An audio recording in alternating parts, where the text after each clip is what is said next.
following is a conversation. It has the features of any conversation, such as imperfectly expressed thoughts, ill-considered opinions, and the notions of several sleep-deprived brains. Try not to get your stethoscope in a twist about it. My sister taught me in high school, because we had like the old phones with like the numbers on them, right? Oh, I bet. So did I. We would text each other. We would lay our phone on the floor and then take our flip-flops off and text each other with our toes because we could feel the keys, and it almost always worked. What? You can't do that with a touchscreen. No. You can't text with your toes. What the heck? Yeah. You can't text without looking, which is the problem, right? Which, it was very nice to be able to do that. Yeah, but you can't do voice text in class. I mean, defeats the purpose of the... Boomers would. Boomers would be voice texting in class. So. True. A generational gap that we have to deal with, Dave. Every time somebody's phone goes off and it's loud and I'm in a public space, I think, like, how dare you come into public? Like, you don't belong here. I think most of us used to feel that way for sure.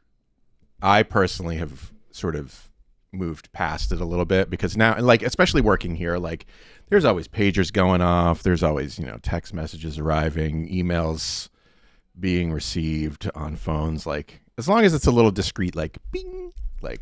Yeah, like, it feels embarrassing. It doesn't bother me. If my phone, like, goes off, like, even if I vibrate, I have just no notification. I guess my phone calls, but that feels embarrassing. No, I turn haptics off almost always. Because if somebody hears even the vibration, I think, oh, how embarrassing for me. So when you're just loud, like, we're not going to take it ringtone, I'm like, brother. No. You should feel more shame. No. See, here's the thing. I think that it's, if your ringtone is a song, you may not be a serious individual.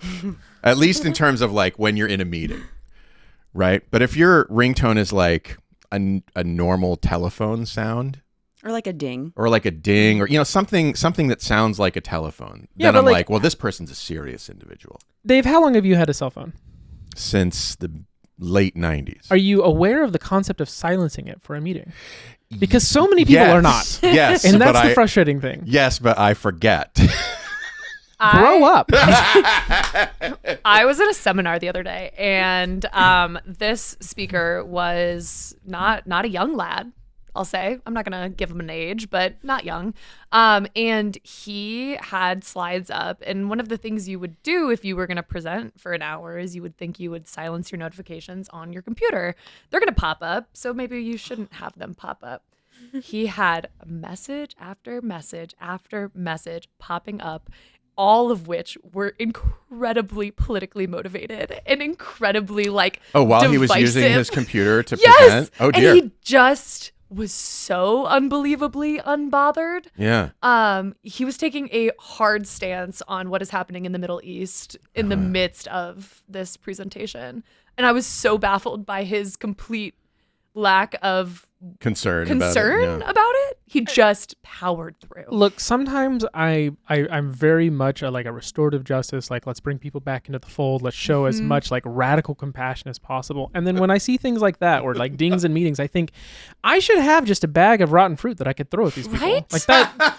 Right? My PI left. He got up and he's just like, this is not worth my time. And frankly, it doesn't matter if I agree or disagree with the guy's messages. If you've got 15 messages in 3, PowerPoint slides, like, you have a problem. No, sir. in some ways, the more egregious thing was not that I know exactly where he stands, but that he only showed data from as recent as 2005. Which, newsflash, is about 20 years ago. That was his most recent data. That's his most recent data. I get embarrassed if I can't find a study in the last 5 years. I'm right? Like 2018, that's not even a real time anymore. I'm filtering since 2020 at least. Oh my God. I will say that my current ringtone is Owner of a Lonely Heart.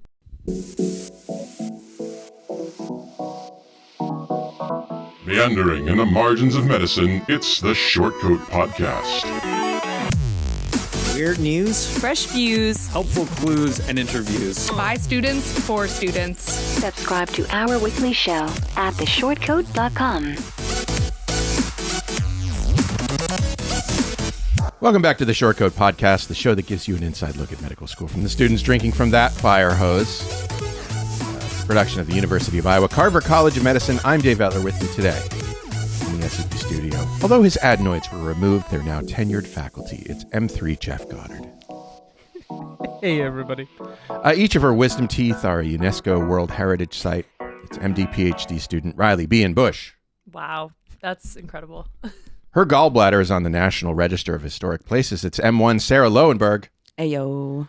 And her appendix is so useful, doctors refuse to remove it even though it's the size of a basketball and piping hot. I feel so It's cool. MD PhD student Jess Smith. Hey. I'm so happy to have you guys on the show this week, just because I'm always happy to have people on the show, especially during summer when it's hard to find co-hosts. So thank you for coming.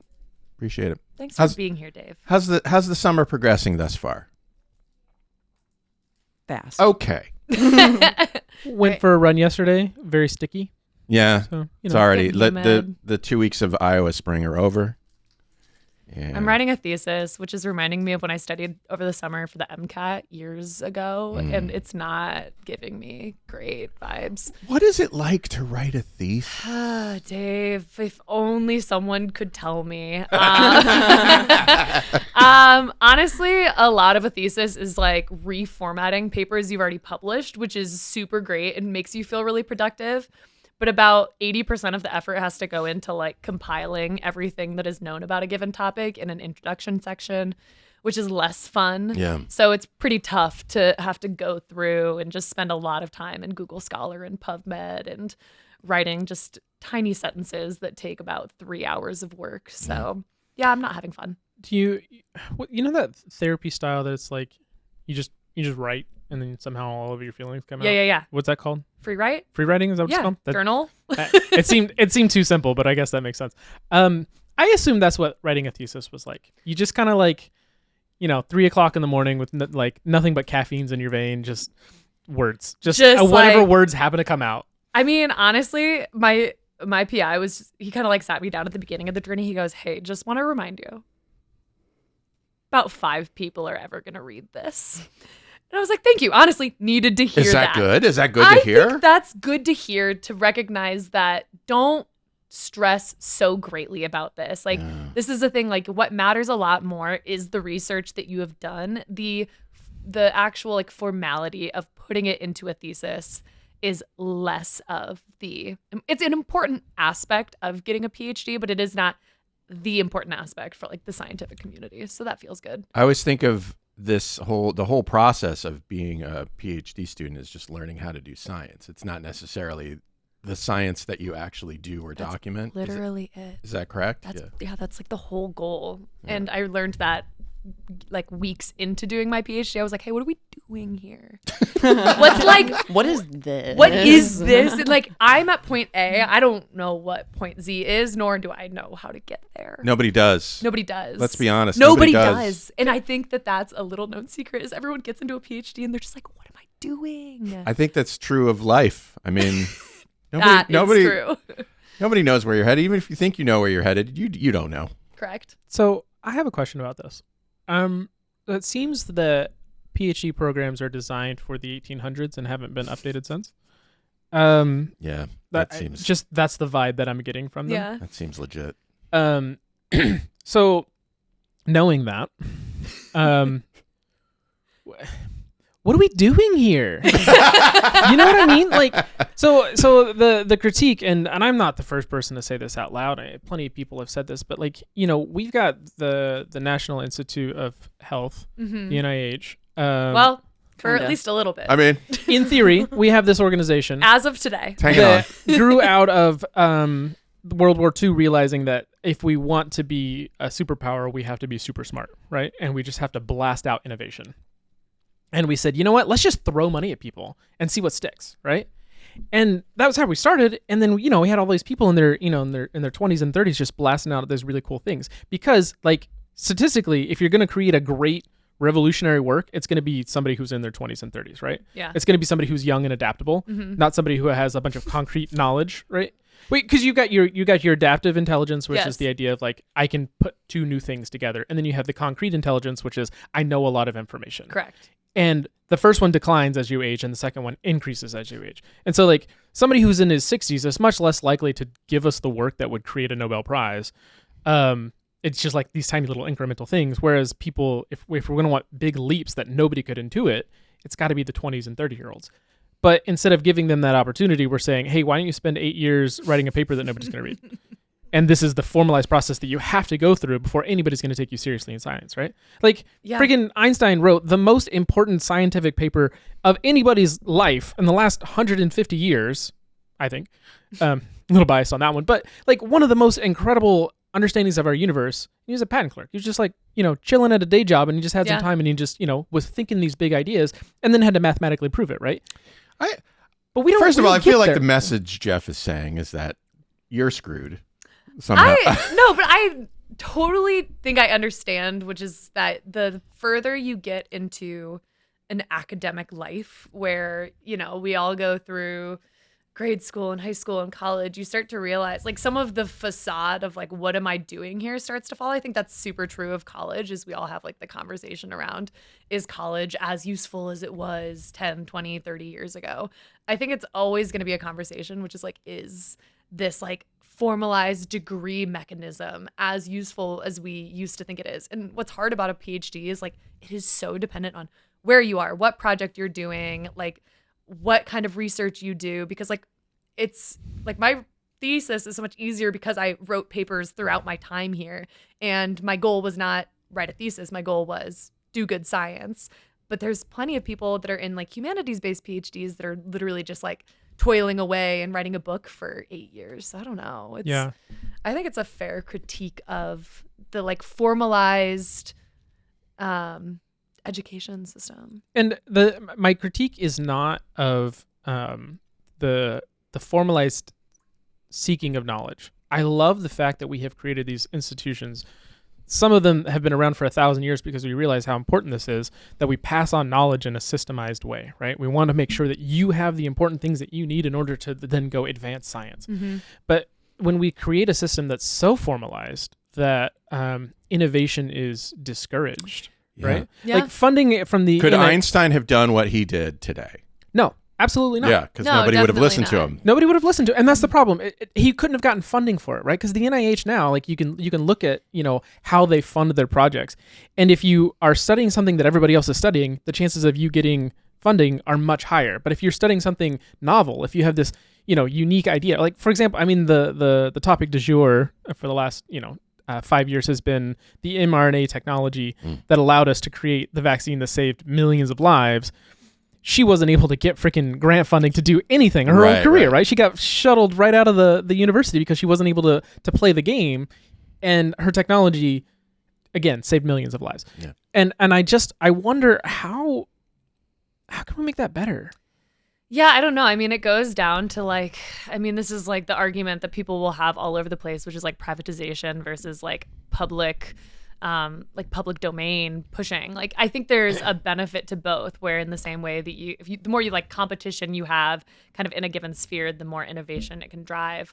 I mean, I think that definitely not shutting down the NIH. That's not the right way to go about it. Super duper not the right way to go. But I think there's new mechanisms that they're trying to push through the NIH that is not just kind of like project driven grant applications, but is more like person and innovation driven grants. So it's saying, instead of like, hey, we have this one specific weird project we want to do, versus like, I have this track record of innovation in lots of these different areas.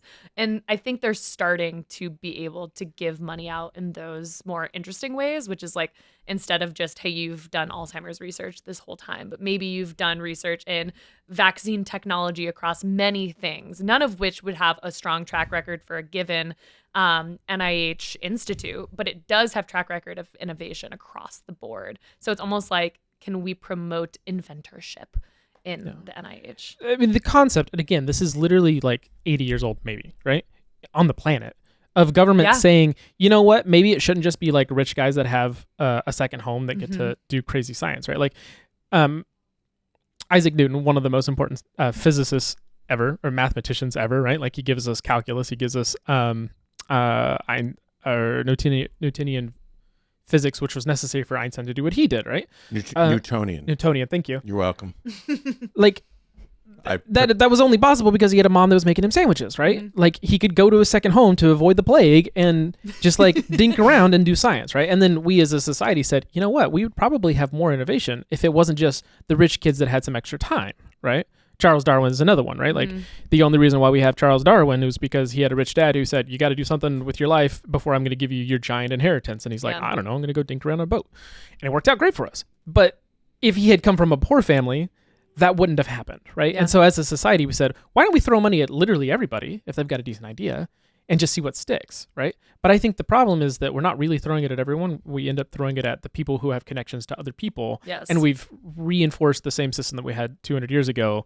We're just pretending that it's not there. So much of getting a grant is like, hey, have you gotten a grant in the past? Awesome. We'll give you another one, which is like, okay, but how do you get the first grant in the first place? Or, hey, you're connected to this one individual that we like, or that is my friend. Like, there is, unfortunately, like, it is not just a merit-based system that we have. And no system is truly merit-based. Like, we've pretty much kind of knocked that theory away in general. Well, But it probably never was completely. it never was. No system was, nor do it personally. I don't think it should be. I mean, we're sort of built to develop relationships with and other people. relationships are good, but it's like, how do you promote the underdog? How do you like make sure that those who have never gotten money before can get the money? So I talked to the director of science something. I couldn't tell you his job title, but the guy is in charge of funding. I have that problem I too. can tell you anyone's job He does titles. something. He's probably a consultant in some way. His job was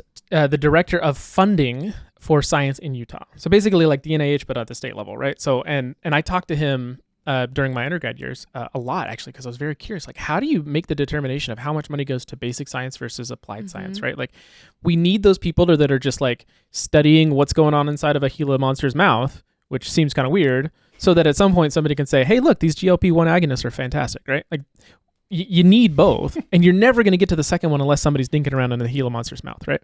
So how do you decide, the percentage of money that goes to either? I think because I've thought about that system a lot, let's say like an 80-20, right? Like 80% goes to applied science, but we need 20% going to basic science, right? And I'm not saying that that's his number, but that's just a number. What if we did the same thing as a general principle of grant applications? We can say like, all right, these 80%, you make your application, you state your case, and if we think it's viable, we'll give you the money. These 20%, straight up lottery. Just if you apply, we'll put you in a pool and we'll just like randomly assign the money. There's no merit, there's no relationship. It's just see what you can do. We could just try it, even if it's 5%, just see like, hey, are we getting some, we're going to be a lot of misses. It's like venture capital, right? They spend millions of dollars on all of these companies that fail so that one company makes them $1 billion. And I think it's kind of the same thing where like, 90% of these guys are going to, give us bupkis, but that 10%, they're going to do something incredibly innovative. Maybe that's the next Einstein. Maybe that's the next Newton. Maybe that's the next, I don't know, Crick. You think you'll do research when you graduate? You think you'll continue doing it? Dave, I don't know what I want to do with my life. No, it's okay. We could think speculate. about this. I think a lot about this, especially in like the current state of the world, which is you're looking at as we're talking about grant applications. In order to do science, you have to kind of grovel for money, and part of groveling for money is writing really long and intricate grants. Well, I mean, RFK Jr. and his chatbot, I think that is fair. Me and RFK are I'm gonna find a way to get real tight with him, and they'll give you money right away. Nice. If you are a PI, like you run a lab at an institution, most of your time is grant writing, and most of your time is writing at large and mentoring. You're not really doing any of the hands-on stuff. So will I do research someday? I think I would have gone into my PhD and said, I don't know, I really liked the clinical aspect. I love working with people. So I would have said probably not in some ways, that I wanted to do research in a more like translational way. And now as I get closer to it, I definitely feel more inclined to find that research that really lights me up inside. I think you can see patients day in and day out, and you really do make a direct impact on their life. But the benefits to research and the benefits of public health policy, anything, is that instead of just having kind of one-to-one interactions, you can multiply the impact that you have on individuals. And I think that's really cool, is that you can get so bogged down in the challenges of clinical medicine to be able to expand your vision out to how can I impact not just the people I see day to day, but those I'm not even seeing in my clinic, is something that really appeals to me now. So I think, yeah, I'm going to do some research in the future. Jess, I want to ask you about your motivations to become MD, PhD. We probably talked about it on the show previously, but I can't remember what you were thinking about when you were like, I'm going to do an MD, PhD program. Yeah. Well, up until like my senior year of high school, I was like, I would never do a PhD. I would not do research. But I think just like the science aspect of it, and like Riley said, like being able to impact people beyond like the immediate aspects of clinical medicine. I feel like putting like that much effort and thought and just time into a project that really like lights you up inside, I think that's like another way that you can serve patients beyond just like the here and now. And especially with like how hard I think some of like the political aspects and just like the bureaucracy of medicine, I feel like science can be like a way to be a little bit more creative and just like have a little bit more like autonomy outside of the clinic. Okay. Love that. Sarah, what do you want to do with your life? Be a doctor. No, I'm just kidding. We are doing research this summer. fair. What is your research on? Yeah, so I'm doing research looking at the effect of healthcare providers and how that will influence mother continuing to breastfeed after hospital discharge. So yeah, definitely like interested in how like what we do can affect, you know, things like once the patient goes home. And those kind of things, and how important like just getting information out to patients is crucial, because I feel like there's a lot of ways that we can improve that. So, yeah. You know what I've never been taught? Like we've had like side conversations about it here and there, but no like formalized structure on like what is the most efficacious way to educate patients. You know, because like I feel like I've been with some providers that just like 20 minutes of just vomiting all this information at it. And I'm like, that can't be right. But then other ones like barely say anything. I'm like, probably not right either. But I don't know what the right answer is. Yeah. You know, when you're trying to like, here's a new baby. Let me tell you what you need to know to keep it alive for the next 6 months. Mm-hmm. I don't know. Well, that's what as part of it is like trying to figure out when I'm trying to figure out like what I want to look at. It's like, okay, when do we look at before, during like pregnancy, did they indicate what they want to do? Okay, well, how much are they dedicating to thinking about that? Whereas like at hospital discharge, they give you a whole like, hey, you should be doing this, but like how overwhelmed are they at that point? So like, would it be helpful to do something afterwards when they're done, like, you know, 3 days postpartum, have a baby, learning to do new stuff? How helpful would it be to do like a week later once they've or 2 weeks later, like those kinds of things? Because yeah, it does matter. I think context of when. I mean, ultimately, the singularity of medicine research, honestly, almost every field is education, is how do you communicate? How do you educate people? I think this in terms of clinical medicine, research translation, none of it works if you cannot communicate effectively. And communicating effectively also means educating effectively. And so I think that so much of what we are taught is, you know, the content, but so much of what makes you an effective doctor or an effective researcher is how can you teach other people about what you're doing. And so when I give a talk on my research, it is not me wanting to show you all of my cool data. It is me wanting to teach you about my cool data. And those are two very different approaches. One is boastful and kind of like doesn't actually help the person who has the least amount of knowledge in the room. And the other one is actually like a bottom-up approach, making sure that the person who knows nothing is the person who's able to understand everything about your work. I've never heard that. Yeah. I mean, it makes total sense. I've never heard anybody say it before, but I think one of the fun frustrations, I'm going to stick with that. One of the fun frustrations of Funstrations? Yeah, of medicine, of science. This is true of every field, but this is my field. So this is where I feel like, you know, I'm going to make a stink about it, is that we get so good at speaking to each other. And a lot of it is posturing. A lot of it is status, right? Like, can you use the language that allows you to move up the hierarchy, to be taken more seriously within the group, that we become less and less and less effective at communicating with everyone else.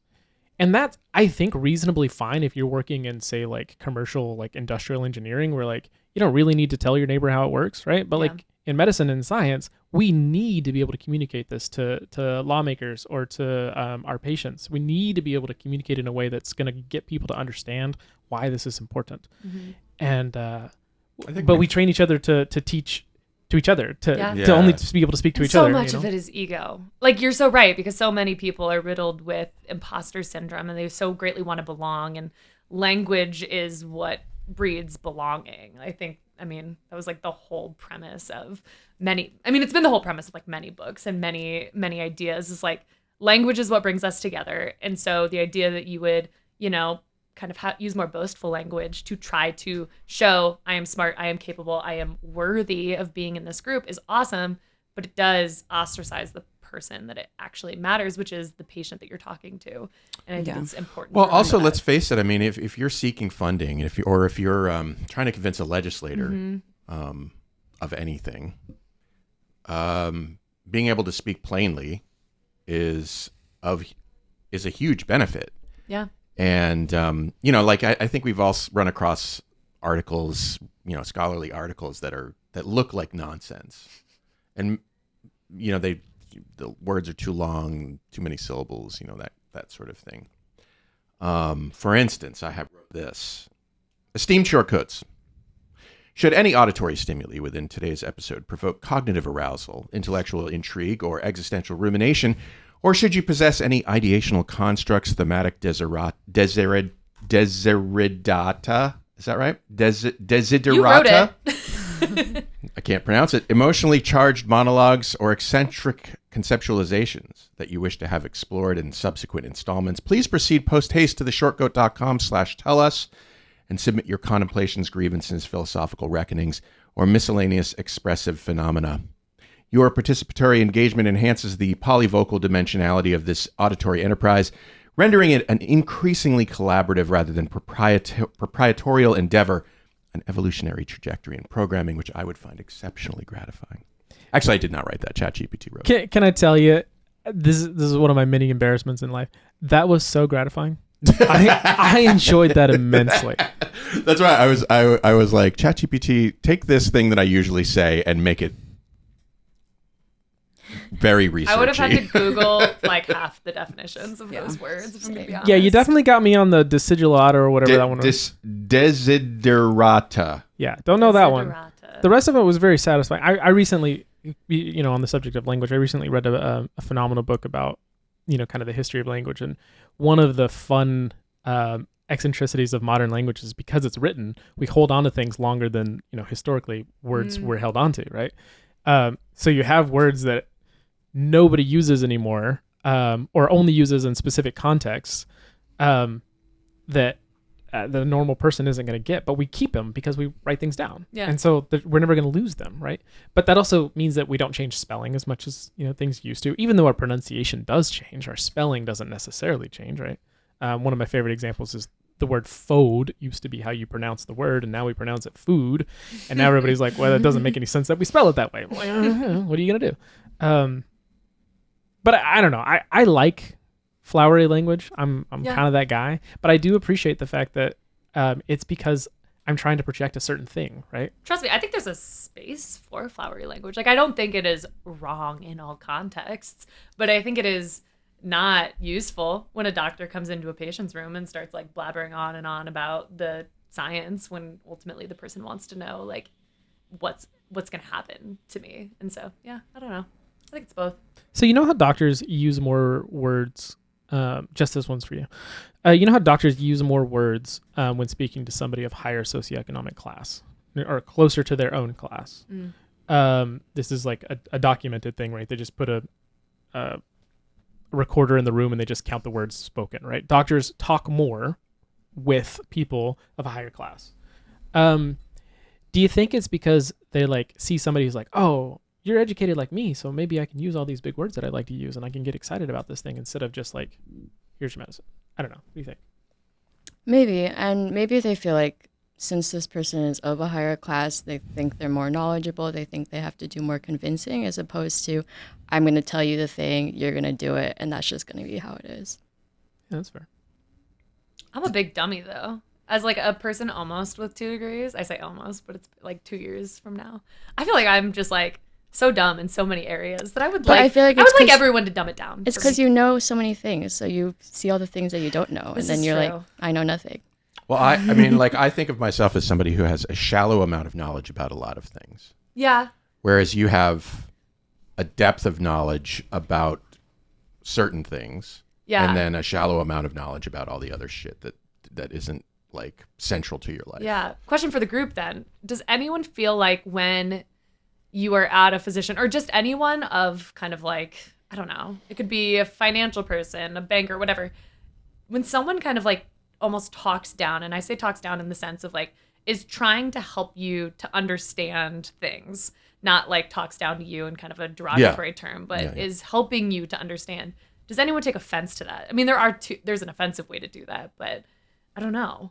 I sometimes notice when somebody is trying to do that. Yeah. But I don't really take offense to it. I kind of appreciate the effort, unless they're being very condescending about it. Yeah. But I can't really think of the last time somebody was really that way.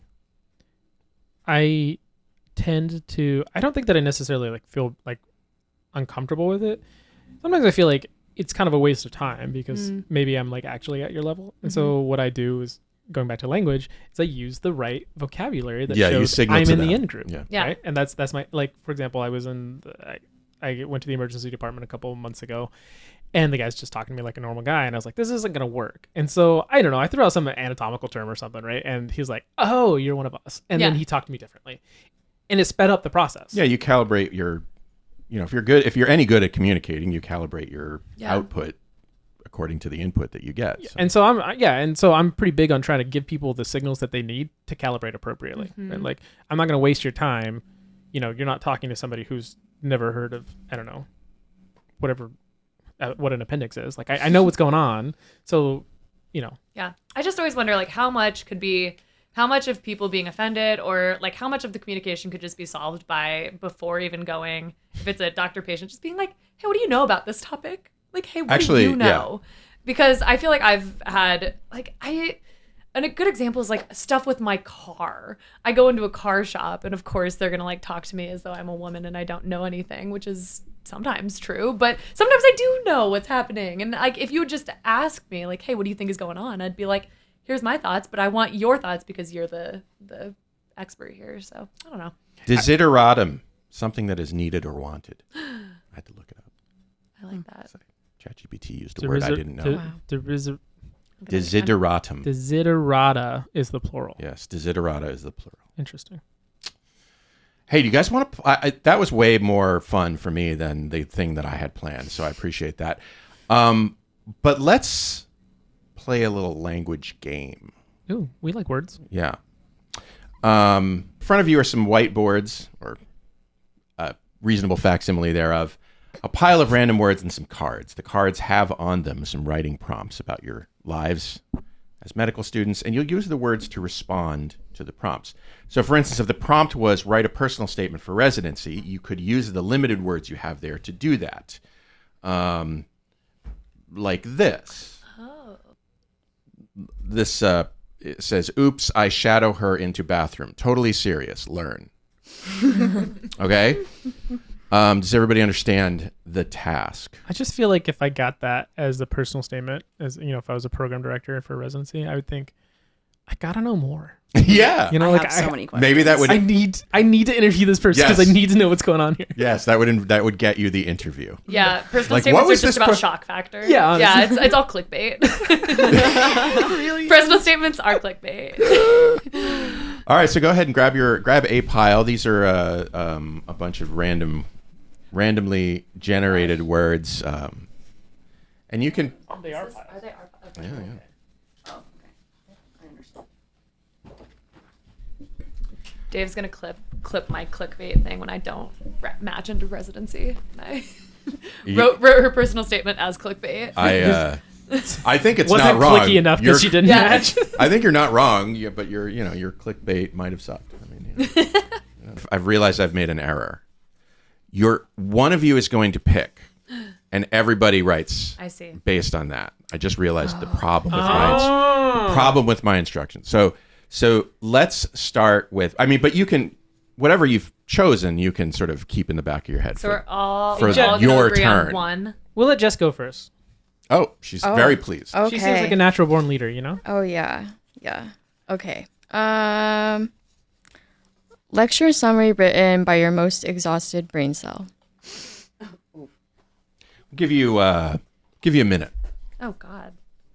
Do we have a certain amount of words we can use? No. Can you read the prompt again? Yes. My short-term memory's gone. You're fine. A lecture summary written by your most exhausted brain cell. Am I supposed to be writing this too? Oh, okay. Got you. Once again, Dave does not explain things well enough for people to actually do them. Oh geez. Okay, I did another strange concept. Nobody fan. Oh. That's it. Yes. That's all I got. What was the prompt again? Good. Good. A lecture summary written by your most exhausted brain cell. All right. How about you, Sarah? All right. I feel like I use the most words. All right. Summarize. Treatment, yikes. Assess rare smell. Repeat whatever resident draw. Actually, that's pretty solid. Yeah. Yeah, that's good. Like, got the summarize. You got to put the title. And so then you do like assess or symptoms, treatment, plan. Like, that's what I was going for here. And so I would have, some more of those things like, assessment. What else? What else do we have to know for those things? God, I've been out of school for 2 weeks and I'm already. One of them is assess rare smell. Yeah, you've been doing old. And then parts. write whatever the resident tells you to, whatever the resident says. That's what you got to do. That's true. Big true. Jeffrey? Mine was an actually exhausted brain cell. Question, rotation, calculate answer, sweet. Nice. Ga is an insanely it's an insane sound to write out. Ga. Gah. I might use it. How about you go, Riley? Oh gosh, let's do draft of rejection letter from your attending. Oh, okay. Oh no. As in, your attending is telling you that they don't want to date you? I don't really know. I guess we're just rejecting you from something. Rejection letter. Yeah, I mean, you can interpret it in whatever way you Yeah. like. Are we ready? Let's do it. Okay, read your prompt. All right, this prompt is draft of a rejection letter from your attending. Mm-hmm. Mine just says, barely average. Cry. I'm pretty sure I've gotten that email before. Yeah. Is the cry supposed to be for you, or are they crying because you're so I bad, think or is the cry for the student? I was a little bit barely average. Cry about it. Yeah, So that's it's a how I suggestion took to the it. student. Yeah. Cry about it. Why All right. don't you? All right, good to know. All right, we got slow, too messy, yikes, refuse. I'm pretty sure that the exact line is in my MS. Short, sweet, to the point. Yeah. Refuse. Yikes. Mark a stamp. I took it as I hit on my attending that I shouldn't have hit on, and now they're telling context. me stop trying to date me. Ew. Awkward. Leave. Oh no. Okay. Yeah, don't hit on your attendings. Yeah. Hey. Don't hit on your residents. Hey, they'll say this podcast is giving good advice. Yeah. That's what they'll say about Yes. this one. And in a minimum number of words. I will even say, if you're on a dating app and you find out they're a resident, don't roll those dice. Yeah. You don't know if they're going to be on a rotation with you. Don't Yeah. be weird about it. Yeah, Just don't. Okay. Noted. Mine is meh, incomplete, doctor, learn more. That also could actually be on a Resume. evaluation. It often is. Yeah. Yeah, I feel like it's usually phrased read more. Yes, Yeah. that's what I've heard. Keep reading was one that I read just the other day. Yeah. Keep being curious. Keep asking questions. Are we ready to do another one, Sarah? Let's do this. All right. While Sarah's picking, unfortunately, I have to leave because I realized I have a meeting at about -1 minute. So I need to run. You pick. But it was lovely seeing everyone. All right. See you later. Thanks for coming. All right. Course description for a required elective no one enjoys. Okay. Oh. I'm ready. All right. Figure this is probably the last one, so I'm going hard. You don't want to do one? I got to head out. Okay, fair enough. I'm taking an 8-hour exam on Monday, Dave. I got to go study. Okay. Am I going to pass that exam? Yes. Probably. Yeah. You do better than pass. I don't think it's possible. I think pass is all they'll give you. Okay. I don't think you're allowed to honor step 1. Oh, right. Step 1. Yeah. I did get my first near honors the other day. Hey. Yeah. In what? My CDC rotation. I didn't even know I could get near honors in that. I've been a straight P boy all the way down the line. That's what I've always thought about you. You're a P boy. I'm a P boy. Okay. Sarah, read your prompt again. Oh, yeah. So course description for required elective no one enjoys. Mm-hmm. We got really slow, focus test, prepared outside. Tell me more. Prepared outside. Yeah, so you got to, so test is really focused, read as very highly specific. And then, you have to do a lot of, got to do a lot of studying outside of the rotation. I see. At home. Yeah. I bet it's an in-house exam too. Probably is. Yeah. I just have to say, one of the most frustrating things about medical school is that we all have to learn the same things. We all have to take the same boards. Like there's a national standard of the information that you have to put into your brain before you can graduate medical school, right? Mm-hmm. And yet we're still balkanized with our education and testing. Like, just freaking find the best resource and go with it, you know? What are you trying to say? Balkanized is in like we're all separated on our little fiefdoms, right? Like, my ability to Iowa does pass things differently than other every school has, they write their own in-house exams. They're like, I'm going to teach biochemistry how I want to teach it, right? And it might be different than the next class. Like, these guys don't know who Ruby is. Ruben? Yeah, Ruby. Oh, Ruby. I know him well. I had him for my CBL. Okay. Okay. I mean, it's it also comes out in like if you try to use outside resources to study, it's hard to do that because it's not quite lining up with, or even not even close to lining up with. Like, I can know what is objectively the most useful information about, let's say, Burkitt's lymphoma, but if I don't know the specific receptor that this professor wanted me to know and wrote a question to, good luck, right? So that's kind of frustrating. Got it. I think my hot take on how we should fix medicine, how we should fix education, is that we really should try to have a little bit more competition and then just take the best resources, right? Like, imagine like a YouTube site for educational lectures where we just say like, okay, this one has the best reviews. This is how I'm going to learn histo or whatever. And then schools just like pay to be involved in that large curriculum. But if their professors are the ones that are, climbing the ranks, then we use those lectures. But if they're not, we don't use those lectures. Okay. It seems more reasonable to me, but whatever. Nobody's going to go for it. What's yours? Pager, absolutely. I'm immediately out. Like, I already hate this. Unit rotation travel. So there's some traveling involved. Hate that for us.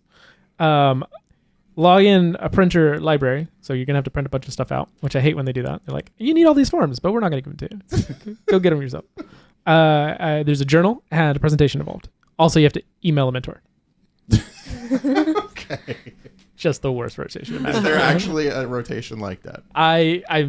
Maybe. Okay. Not at liberty to disclose. Yeah.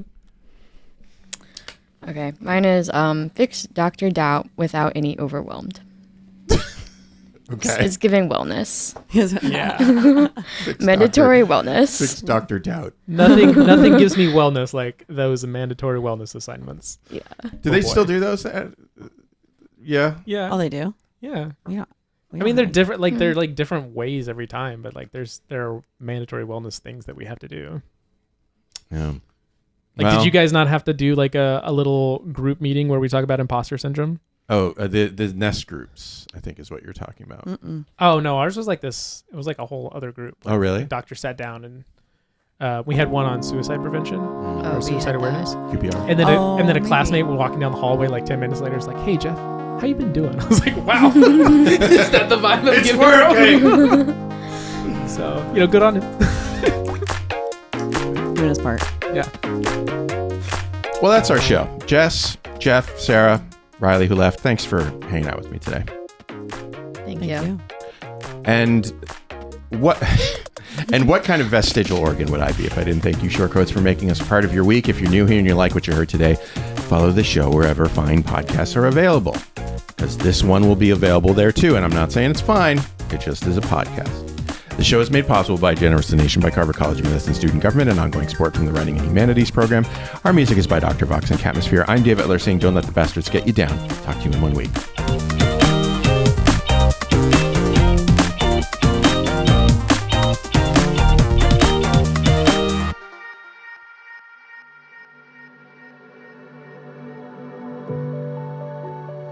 Hi, Shortcoats. Look, life in medical education, life in America, life in the world is often difficult, and I often wish I could help. All I have is this podcast, but in my wildest dreams, you have the support you need to lead a life of your choosing. You deserve to be happy, healthy, and successful in whatever ways you define those words. So if you need support because you've experienced racism, discrimination, harassment, mental health crises, I want you to be able to get the help that you need. And so I'm going to put some links in the show notes to some resources that you can use. But the bottom line is that for what it's worth, I see you. I know you're out there. I wish I could do more. Maybe I can in ways that I don't understand yet or know about. But I see you, and I'm glad you're here, and other people are too.